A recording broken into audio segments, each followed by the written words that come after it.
আসসালামু আলাইকুম। আপনার ফোনের মেমোরি কি ফুল হয়ে গেছে? জরুরি সময়ে ফটো তুলতে পারছেন না বা কোনো অ্যাপ আপডেট হচ্ছে না? মাত্র ১ মিনিটেই জিবি জায়গা খালি করুন কোনো অ্যাপ ডিলিট না করেই। তো তার জন্য সর্বপ্রথম আপনার চলে যেতে হবে আপনার ফোনে থাকা সেটিংস অ্যাপে। এই সেটিংস অ্যাপের উপরে একটা ক্লিক করবেন। ক্লিক করার পরে এখানে আপনি দেখতে পাচ্ছেন যে অ্যাপ নামের একটা অপশান, ঠিক আছে? এই অ্যাপের উপরে একটা ক্লিক করবেন। অ্যাপের উপর ক্লিক করার পরে এখানে দেখতে পাচ্ছেন যে সি অল অ্যাপ, এই সি অল অ্যাপের উপর একটা ক্লিক করবেন। সি অল অ্যাপের উপর ক্লিক করার পরে এখান থেকে আপনি চুজ করে নেবেন, আপনি মনে করেন যে আপনি যে অ্যাপটা বেশি ব্যবহার করেন, যেমন ফেসবুক হোক, ইউটিউব হোক, ইমো হোক, আপনি যেটা বেশি ইউজ করেন সবচেয়ে বেশি। ধরেন আমি সবচেয়ে বেশি ফেসবুক ইউজ করি, তো ফেসবুকের উপর একটা ক্লিক করলাম।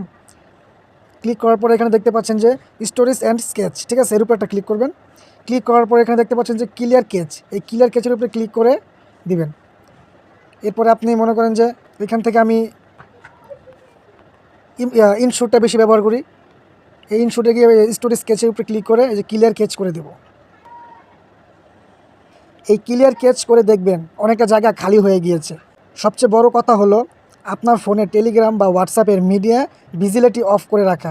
এতে অদরকারি ভিডিও গ্যালারিতে জমা হয়ে মেমোরি নষ্ট করবে না। আর আপনার সব ফটো গুগল ফটোস ব্যাকআপ রেখে ফোন থেকে ডিলিট করে দিন। তাহলে আপনার মোবাইলটা অনেক বেশি জায়গা খালি থাকবে, যে কোনো অ্যাপ আপনি সহজেই আপডেট করতে পারবেন। তো আশা করব ভিডিওটা আমি শেষ পর্যন্ত আপনাদেরকে বুঝাতে পেরেছি।